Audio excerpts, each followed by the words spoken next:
Welcome to பேபேக் Tamil. நம்ம meet பண்ணி ரொம்ப நாள் ஆச்சு. ஒரு பர்சனல் ரீசன்னால எங்களால் தொடர்ந்து வீடியோ போட முடியாமல் போயிடுச்சு. நாட்கள் இல்லை, மாதங்கள் ஆயிடுச்சு. மாதங்கள் ஆகிவிட்டது. Sincere sorry to audience. Avatar release ஆகிருக்கு விக்கி. ஆமாண்ணே. ஆமாம், படத்தோட ரிசல்ட் பெருசாக இல்லை. அதனால் நம்ம அவதாரை விட்டுட்டு ஒரு நல்ல படத்தை பற்றி பேசலான்னு ஒரு ஐடியா பண்ணியிருக்கோம். கண்டிப்பாண்ணே.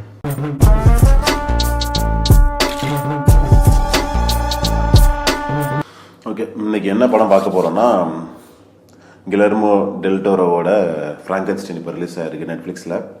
அந்த படத்தை பற்றி தான் பார்க்க போகிறோம். அதுக்கு முன்னாடி என்னென்ன பற்றி டிஸ்கஸ் பண்ண போகிறோன்னா, நெட்ஃப்ளிக்ஸ் WB அக்விசேஷனு அதை பற்றி கொஞ்சம் பேச போகிறோம். அதுக்கப்புறமேட்டுக்கு டெல் டோரோவோட விஷன், அவரோட படங்களை பற்றி பேசலாம். ஃப்ராங்கென்ஸ்டைன் வந்து ஒரு 30 வருஷ ட்ரீம் விக்கி. இவரோட டெல் டோரோவோட ஒரு 30 இயர்ஸ் ட்ரீம். யூத்தா இருக்கும் போதே ஆல்மோஸ்ட் இதை வந்து எடுக்கணுன்ற மாதிரி ட்ரை பண்ணிட்டு. ஆமா ஆமா, அவரோட ஸ்டைல் ஆஃப் ஃப்ராங்கென்ஸ்டைன். அவரு நாவலை படிச்சுட்டு அதில் அவருக்கு இன்ஸ்பயர் ஆனதை வந்து எடுக்கணுன்றதை வந்து ஒரு 30 இயர்ஸாக வந்து பிளான் பண்ணிட்டு இருக்காரு. கரெக்டான நேரம் வந்து இப்போதான் வந்திருக்கு நெட்ஃப்ளிக்ஸ் மூலமாக. நெட்ஃப்ளிக்ஸுங்கும் போது தான் ஆச்சரியமாக இருக்குது. நெட்ஃப்ளிக்ஸ் வழக்கமாக இருக்கிறவங்கள்ட்ட நல்லா பண்ணுறவங்களே நல்லா பண்ண மாட்டாங்க. நெட்ஃப்ளிக்ஸில் போயிட்டாங்கன்னா நல்லா பண்ணுறவங்கள்ட்ட இன்னும் காசு கொடுத்து இன்னும் நல்லா பண்ணுங்கன்ற மாதிரி மோசமாக பண்ணி வச்சிருவாங்க. ஜாக் ஸ்னைடரோட இப்போ 2 படம் ரிலீஸ் ஆயிருந்துச்சு. அந்த மாதிரி தான் ஆகும்னு நினச்சிட்டு இருந்தோம். ஏன்னா டெல் டோரோ வந்து ஒரு லாங் டேர்ம் அக்ரிமெண்ட் போட்டிருக்காங்க நெட்ஃப்ளிக்ஸோட. ஆமாம், இனிமே வந்து மேக்ஸிமம் அவரு நெட்ஃப்ளிக்ஸோட பேனர்ல தான் மேக்ஸிமம் படங்கள் வரப்போகுது டெல் டோரோவோடது. ஏன்னா எல்லாத்தையும் வந்து வேற மாதிரி செஞ்சுட்டு இருக்காங்க. ஒரு மொனோபாலி மாதிரி ஆகிட்டு இருக்கு. அவங்களுக்கு இப்ப அக்யூசேஷன் பண்ணிட்டாங்கன்னா WB இன்னும் இது ஆகல, கன்ஃபார்ம் ஆகல. அக்யூசேஷன் நடந்துருச்சு. இதுக்கும் ஒரு பிட்டிங் போயிட்டு இருக்கு. ஆமா, பிட்டிங்ல இருக்கு. ஆமா, அக்யூசேஷன் நடந்துருச்சுன்னா தியேட்டரிக்கல் ரிலீஸுங்கிறதே வந்து அவங்க வந்து ஒரு மொனோபாலி மாதிரி ஆயிடுவாங்க. தியேட்டரிக்கல் ரிலீஸ்க்கு போக வேண்டிய அவசியம் இல்லாதன்ற மாதிரி ஆயிடுவாங்க. ஒரு 100 மில்லியன்ல ஒரு படத்தை போட்டு எடுக்கிறாங்கன்னா அதை வந்து டைரக்டா OTTல ரிலீஸ் பண்ணி அந்த 100 மில்லியன் ப்ராஃபிட் எடுத்துடலான்ற ஸ்டேட்ல இருக்காங்க இப்ப நெட்ஃபிளிக்ஸ். ஆமா, ஆண்டவரன். இதான் நான் நீங்க சொல்லிட்டு இருந்தேன். இப்ப WB வாங்கிட்டாங்கன்னு, WB வாங்கிட்டாங்கன்னா நம்ம கிறிஸ்டோபர் நோலன் வந்து மேக்ஸிமம் WB தான் படம் பண்ணிட்டு இருக்காரு. ஆமா, எல்லா பேனருமே WB தான். ஆமா ஆமா, அவரோட கண்ட்ரோல் ஃபுல்லா நெட்ஃபிளிக்ஸ்ல போயிடும். இன்க்ளூடிங் என்ன சொல்றாங்கன்னா set, art work, set, everything. ஆமா, எல்லாமே WB-ல தான வரும் எல்லாமே. ஆமா ஆமா ஆமா ஆமா, எல்லாமே ஹாரி பாட்டர் எல்லாமே. ஆமா ஆமா, Game of Thrones, Harry Potter series ஃபுல்லாவே இருக்கு. அது மாதிரி எக்கச்சக்கமான பிரான்சைஸ் எல்லாமே அவங்கள்ட்ட இருக்கு. இப்ப WB இருக்கு. அது வந்து அப்படியே இங்க இவங்களுக்கு நெட்ஃபிளிக்ஸ் கையில போயிடுச்சுன்னா வந்து அவங்க நினைச்சா தியேட்டரிக்கல் ரிலீஸ் இல்லாம கூட பண்ணலாம். இப்ப இதுவே வந்து பெருசா தியேட்டரிக்கல் ரிலீஸ் இல்ல. ஃப்ராங்கென்ஸ்டைன் வந்து இதெல்லாம் வந்து ஒரு பெரிய ஸ்கிரீனுக்கான படம். நம்ம மிஸ் பண்ணிட்டோம்னு நினைக்கிறேன். கிளாசிக்குக்கான எல்லா இதுவுமே, எல்லா சாராம்சங்களுமே இருக்கு இந்த ஃப்ராங்கென்ஸ்டைன் இவரோட வெர்ஷன். இது என்னவோ நம்ம ஏற்கனவே பார்த்த படம் மாதிரி, ஒரு விண்டேஜ் ஃபிலிம், நம்ம ஒரு பார்த்து பழக்கப்பட்ட படமா இருக்கு. விண்டேஜ் கிளாசிக் நம்ம பார்ப்போம்ல, அது மாதிரி இருக்கு. ஒரு புது படம் 2025 ரிலீஸ் ஆனதுன்னு சொல்லவே முடியல. நம்ம ஏதோ ஒரு 80ஸ்ல 90ஸ்ல வந்து ஒரு கிளாசிக், கல்ட் கிளாசிக்கை பார்க்குற ஃபீல் முதல் ஃப்ரேம்ல இருந்தே இருக்கு. அந்த லெவலுக்கு ஃபீல் பண்ண முடியுதுன்னா அது கலர் டோன்ல இருந்து ஆரம்பிச்சு, மியூசிக்ல இருந்து ஆரம்பிச்சு அப்படிதான் ட்ரீட் பண்ணிருக்காங்க. ஆமா ஆமா, எந்த விஷயமே மாடர்னா வந்து ட்ரீட் பண்ணவே இல்லை. எல்லாமே ஒரு 70s 80s அந்த பீரியட்ல உள்ள எப்படி மியூசிக்கல் இருக்குமோ, எப்படி ஸ்கிரீன் ப்ரெசன்ஸு, இன்கே எப்படி சொல்றதுங்க, இப்போ கேமரா ஃப்ரேமிங் உட்பட அப்படிதான் இருக்கு. எந்த அளவு ரெஃப்ரெஷிங்காக எடுக்க முடியுமோ அவ்வளோ ரெஃப்ரெஷிங்காக இருக்குது. நம்ம என்ன நினச்சிட்டு இருந்தோம்னா ஒரு 10 இயர்ஸாக என்ன பண்ணிட்டாங்கன்னா விஎஃப்எக்ஸை வந்து மிகைப்படுத்தியாச்சு. நம்ம விஎஃப்எக்ஸ் பண்ணாதான் படம் நல்ல படம்ன்ற கான்செப்டுக்கு போயிட்டோம் ஒரு 10-15 வருஷமா. நம்ம கிறிஸ்டோபர் நோலன் இன்ன வரையும் விஎஃப்எக்ஸ் யூஸ் பண்ணாமல் இருக்கிறதுக்கு காரணம் அதான் நினைக்கிறேன். ஒரு ஆர்டிஃபிஷியல் ஃபீலே எங்கேயுமே நமக்கு கிடைக்கல. ஆனால் படம் முழுக்க ஆர்டிஃபிஷியலான படம். இப்படி ஒரு கதைக்களம் வந்து ஒரு ஆர்டிஃபிஷியலான கதைக்களம். ஆனால் எங்கேயுமே வந்து நமக்கு ஆர்டிஃபிஷியல் டோனே கிடைக்கல. காரணம் என்னன்னா எவ்ரி திங் இஸ் செட்டு. எல்லாத்துக்குமே வந்து செட் ஒர்க் பண்ணியிருக்காங்க. எங்கேயுமே விஎஃப்எக்ஸ் போல சீனை எக்ஸ்டெண்ட் பண்ணுறதுக்கு மட்டும்தான் யூஸ் பண்ணியிருக்காங்க. சப்போஸ் ஒரு பெரிய லேண்ட்ஸ்கேப்பை காட்டும் போது ஓரளவு காட்ட முடியும், அதுக்கு பின்னாடி இருக்கிறத வந்து காட்ட முடியாது. அப்புறமேட்டு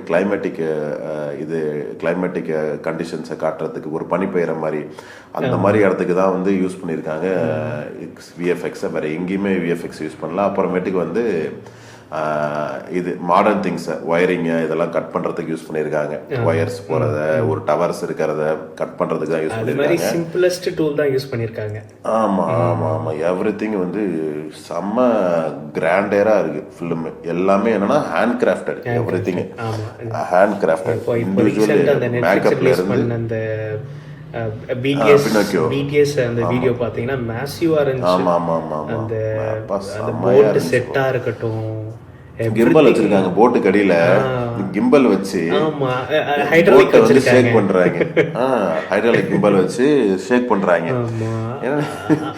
எனக்கு ஆச்சரியமா இருக்குண்ணே, ஒரு படத்துக்காக இவ்வளவு எஃபர்ட் போட்டு இதெல்லாம் எனக்கு எப்படி சொல்றதுங்க, ரன்னிங் அவுட் ஆஃப் வேர்ட்ஸ் தான். ஆமா, ஓகே. நம்ம என்ன இதை பத்தி கொஞ்சம் டீட்டெயிலாக பின்னாடி பேசலாம். கண்டிப்பா. முதல்ல சின்ன விஷயத்த முதல்ல பேசலாம். முதல்ல ஆக்சுவலி நாவல்ல இருந்து வருவோம். ஒரு 2-3 விஷயத்த சொல்லிடலாம். முதல்ல காஸ்டிங்கு, மியூசிக், இது ரெண்டும் பீக் காஸ்டிங் சொல்ல போனா. இவரா கிரீச்சரா நடிச்சவரா இருக்கட்டும், நம்ம பிராங்கென்ஸ்டைனா நடிச்சவராகட்டும், 2 பேரும் வந்து செம்ம ஆக்டிங்கு, செம்ம பர்ஃபார்மன்ஸு. முக்கியமாக கிரியேச்சராக நடித்தவர் வந்து சரியான பாடி லாங்குவேஜ். ஆக்சுவலாக ரொம்ப யங்ஸ்டர். நம்ம கிசிங் பூத்தில் பார்த்துருப்போம், ஒரு பிளே பாய் மாதிரி காட்டியிருப்பாங்க. அவர் தான் நடிச்சிருக்காரு இதில். செம்ம பர்ஃபார்மன்ஸு, மிரட்டி விட்டார். ஆஸ்கர் ஐசாக் அவர் மிரட்டுவார். இதில் கூட நடிச்சிருந்தாரு, இப்போ டியூனில் கூட நடிச்சிருந்தாரு, இதுவாக நடிச்சிருந்தாரு. செம்மையான பர்ஃபார்மன்ஸ் அவரு. அதுக்கு மேலே கிரியேச்சர் வந்து வேற லெவல். என்ன மேக்கப்பு, என்ன இது பர்ஃபார்மன்ஸு. மேக்கப் ஓகே, பர்ஃபார்மன்ஸ் பண்ணுறாங்கல்ல, அந்த பாடி லாங்குவேஜ் பர்ஃபார்மன்ஸ்லாம். ஆமாம், ஒரு யங்ஸ்டர் நடித்த மாதிரியே தெரில. டெல்டரோட கான்செப்ட் என்ன, அவர் ஒரு ஆக்டர் வச்சிருக்காரு. இந்த மாதிரி மான்ஸ்டர் நடிக்கிறதுக்குன்னு ஒரு ஆக்டர் வச்சிருக்காரு. அதை ஸ்க்ரீன்ஷாட்டில் காமிக்கிறோம் நாங்கள். அவர் தான் நடிக்கிறதா இருந்துச்சு. ரொம்ப வருஷமாக கொலாபரேட் பண்ணிட்டு இருக்காரு அவர் கூட. அவரை தான் நடிக்க வைக்கணும்னு இருந்துச்சு. நெட்ஃப்ளிக்ஸ்க்கு வந்த பிறகு ஒரு சின்ன சேஞ்சஸ் பண்ணியிருக்காங்க. அந்த சேஞ்சஸில் இதுவும் ஒன்று. இவரை காசு பண்ணதும் செமையாக இருந்துச்சு. இன்னொன்று வந்து மியூசிக் வந்து சட்டிலாக இருந்துச்சு. போட்டுட்டு டம்மார் நடிக்காம மிகைப்படுத்தாம. தெரியல. ஆக்சுவலி ரொம்ப நல்ல மியூசிக் அப்படிதான் இருக்கணும்னு சொல்லுவாங்க. நல்ல எல்லா மாஸ்டர்ஸுமே படத்தை எங்கேயுமே வந்து டிஸ்டர்பே பண்ணல. படத்தோட ஃப்ளோவை எங்கேயுமே டிஸ்டர்பே பண்ணல. அலெக்சாண்டர் டெஸ்பிளாட்னு பேர், அவர் தான் பண்ணியிருக்காரு. அவ்வளோ சட்டிலாக இருந்துச்சு. எவ்வளோ சைலன்ஸை கொடுக்க முடியுமோ அவ்வளோ சைலன்ஸை கொடுத்துருக்காரு. ஒரு பர்ஃபார்மன்ஸுக்கும் ஒரு டைலாக்குக்கும் எங்கெங்கெல்லாம் சைலன்ஸ் கொடுக்க முடியும் அப்படின்னு சொல்லிட்டு அவ்வளோ சட்டிலான மியூசிக்கு. ஏன்னா இந்த பெருசாக மியூசிக் நம்ம ஒரு ஆர்கெஸ்ட்ரா பண்ணாதான் நம்ம வந்து அது பெருசு நினச்சிட்டு இருப்போம்.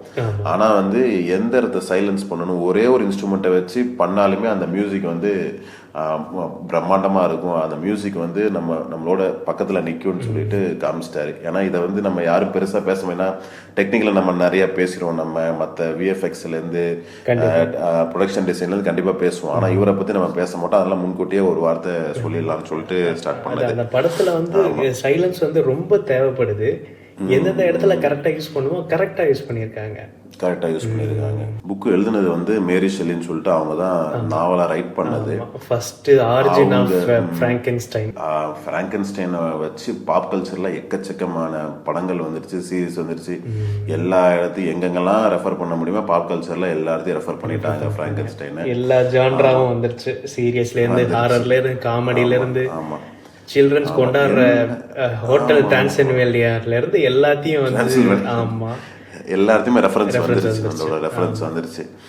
என்ன இதில் என்ன மிஸ் ஆச்சுன்னா, அவர் 200 வருஷமா நம்ம தப்பாக புரிஞ்சுக்கிட்டோமோ ஃப்ராங்கன்ஸ்டைனை அப்படின்ற மாதிரி ஃபீல் ஆச்சு. ஒரு 200 வருஷமா வந்து அவங்க ஒரு இன்டென்ஷனில் எழுதியிருக்காங்க, ஆனால் வந்து நம்ம புரிஞ்சுக்கிட்டது வந்து அவன் வந்து ஒரு மான்ஸ்டர்னு புரிஞ்சுக்கிட்டோமோ அப்படின்றது மாதிரி ஒரு கில்ட் ஆயிடுச்சு. நம்ம இத்தனை வருஷமா பார்த்துட்டு இருக்கோம் அப்படின்னு சொல்லி நம்ம வந்து சின்ன வயசுல பார்த்துருப்போம். ஒரு கழுத்தில் ஒரு போல்ட் போட்டிருப்பாங்க ஃப்ராங்கன்ஸ்டைனுக்கு.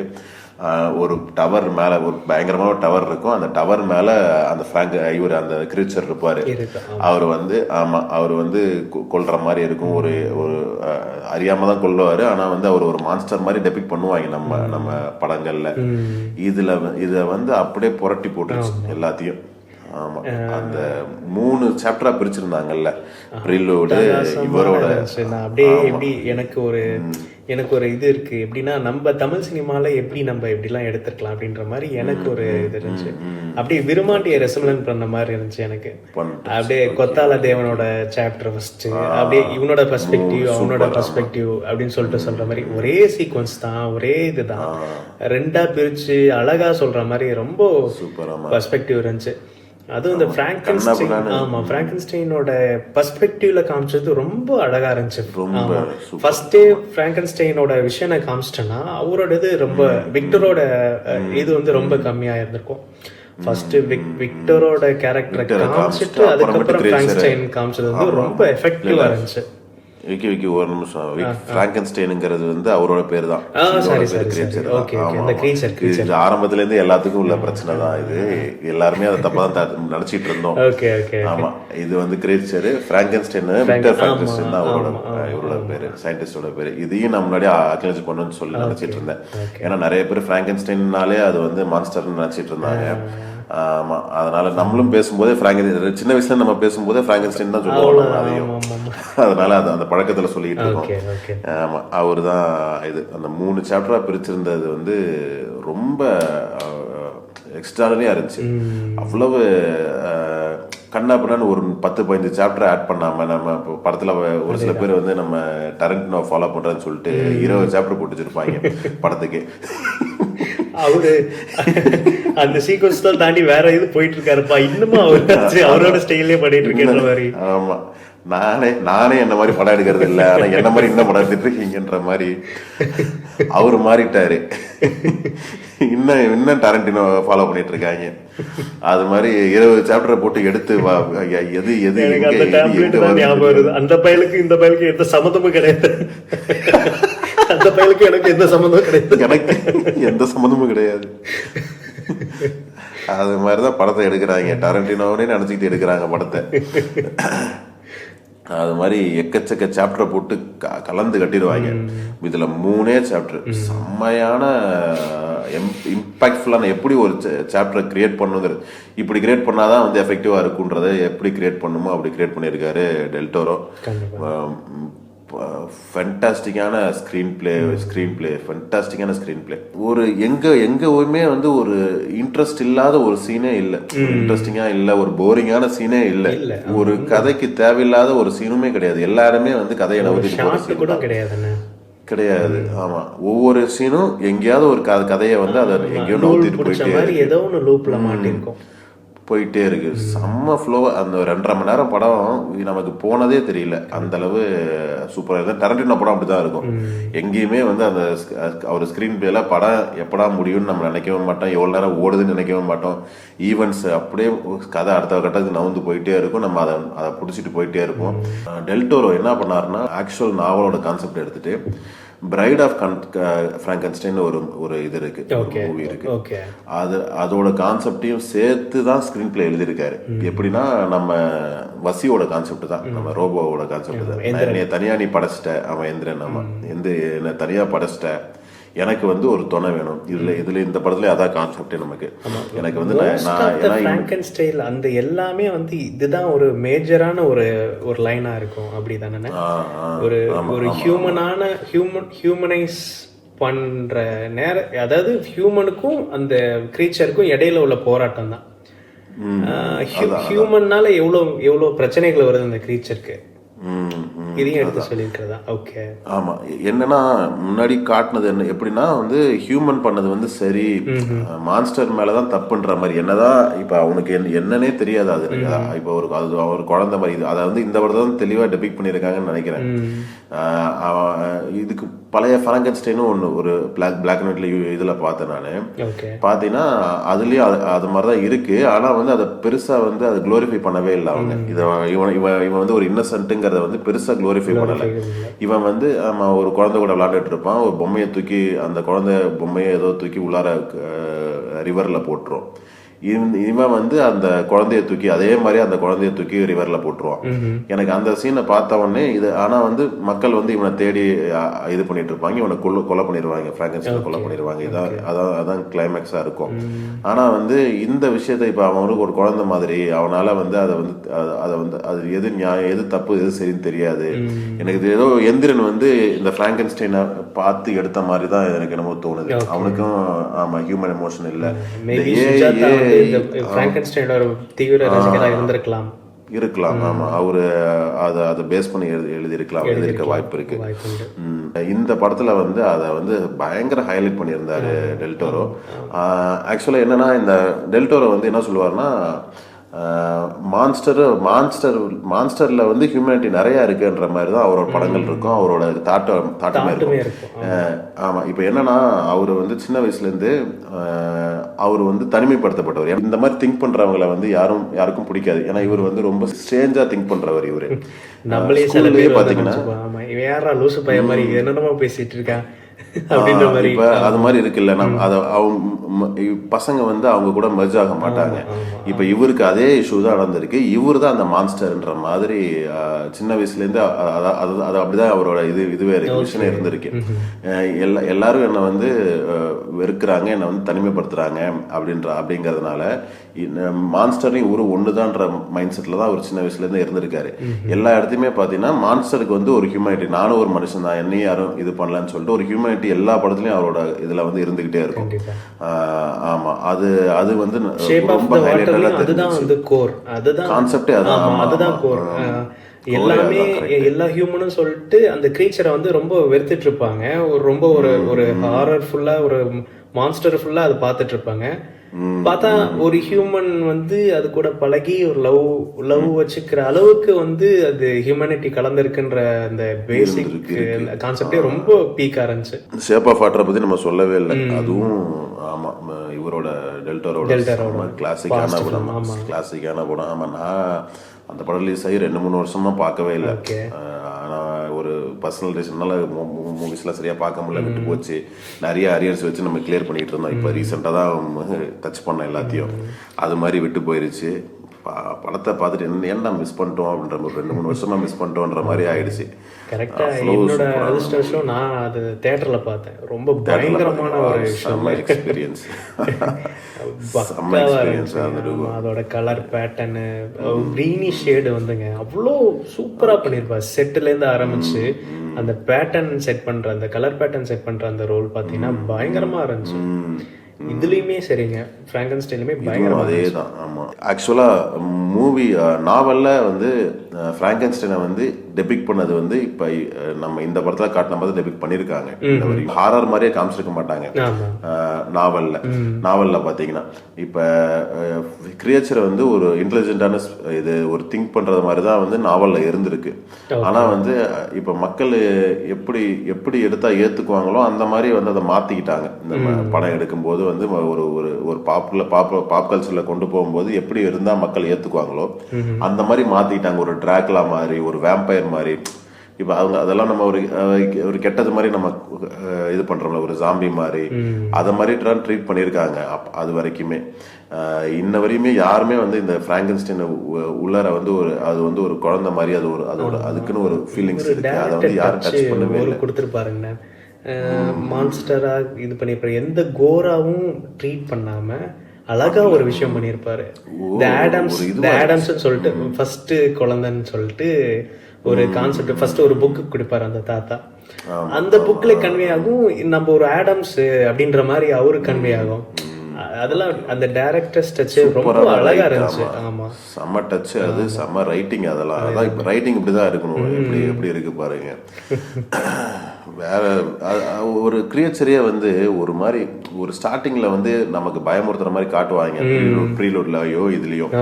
ஆனா அதோட கிரியேச்சரோட விஷன்ல போகும்போது அந்த கிரியேச்சர் ஒரு அழகா மாறிடும் ஆட்டோமேட்டிக்கா. ஒரு ஒரு ஒரு ஒரு சாஃப்டா இருக்கும். ஒரு இலையை எடுத்து இது பண்ணும், கிஃப்ட் பண்ணும். ஒரு குழந்தை கூட விளையாடும், அந்த தாத்தா கூட வந்து உட்காந்து பேசும். அந்த மாதிரி ஒரு கிரியேச்சரே வந்து ஒரு அழகா ஒரு இது பண்ணிட்டாங்க. எங்கேயுமே கிரியேச்சர் இதை பண்ணிருமோன்னு சொல்லிட்டு நமக்கு ஒரு பதட்டமே வராது. ஏன்னா ஆமா, அவ்வளவு சாஃப்டா அதை மாத்திட்டாங்க. நம்ம வந்து அது கூட டிராவல் அவனை வந்து கிரியேச்சரை வந்து மெயின் கேரக்டரா பார்த்து நம்ம டிராவல் பண்ற அளவுக்கு வந்து கிரியேச்சரை வந்து அவ்வளவு சூப்பரா ரைட் பண்ணிட்டாரு. ஆனா இவனை பார்த்தா கொஞ்சம் பயமா ஃபிராங்கென்ஸ்டைனோட விஷன்ல பாத்தீங்கன்னா கொஞ்சம் லைட்டா ஒரு என்ன பண்றானோ அப்படின்ற ஒரு பயம் இருக்கும். ஆனா இந்த பெர்ஸ்பெக்டிவ்ல நமக்கு சுத்தமா நம்ம ஆக்சுவலி சொல்ல போனா விக்டர் மேலதான் கோவமா வரும். அந்த இடத்த வந்து அங்கதான் ஆண்டகனிஸ்டா நம்ம பார்க்கவே ஆரம்பிப்போம். அவனை என்னடா இவன் இப்படி இருக்கான், மோசமான ஆளா இருக்கான். அதுக்கப்புறம் தான் நம்ம பார்க்கவே ஆரம்பிப்போம். விரும்மாண்டியில் நடந்ததே தான் அப்படியே நடந்திருக்கு. எப்படின்னா அந்த சீனை தான் காட்டுவான் படத்துல, ஆனா நரேட் பண்ணும்போது அவன் கெட்டவன் சொல்லி அதே சீனை காமிச்சிட்டு கெட்டவன் சொல்லுவான். அது அப்படியே செகண்ட் கடைசியில நம்ம விரும்மாண்டியில கமல் சொல்லும் போது அதே சீனை சொல்லுவான். ஆனா என்ன நடந்ததுன்னு ஃபேக்டை வந்து கரெக்டா சொல்லுவான். இவன் தான் கெட்டவன்ற மாதிரி டப்புன்னு நம்மளோட பெர்ஸ்பெக்டிவ் மாறிடும். அந்த ரைட்டிங் வந்து ஆமா, அது டைரக்டரோட இன்டெலிஜென்ஸ். நம்ம கமலோட ரைட்டிங்கும் சரி, டெல்டோரோட ரைட்டிங்கும் சரி, அதுல வந்து பீக்ல இருப்பாங்க ரைட்டிங்ல. எனக்குலாம் கடைசியில பாத்தீங்கன்னா சாகாவரம் போல் சோகம் உண்டோ அப்படின்னு சொல்லிட்டு ஒரு பாட்டு போடலான்னு தோண ஆரம்பிச்சிருச்சு. அவ்வளோ பயங்கரமா இருந்தது. அந்த வழி தெரிஞ்சதுன்னு போயிட்டு விக்டர்ல அந்த கிரீச்சர் கேக்குது, எனக்கு ஒரு துணை மட்டும் இருந்தா போதும் அப்படின்னு கேக்குது. அந்த வழி நம்மளாட்டி புரிஞ்சுக்க முடியுது.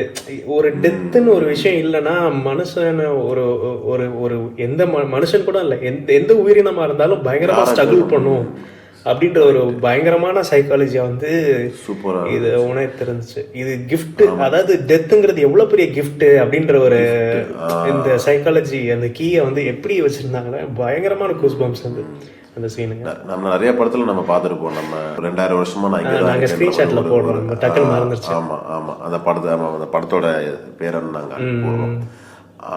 அதுவாக இருக்கட்டும், ஒரு டிராகுலாவோட ஸ்டோரியா இருக்கட்டும், அது எல்லாத்துலயும் வந்து என்ன ப்ராப்ளம்னா அதுக்கு வந்து துணை இருக்காது.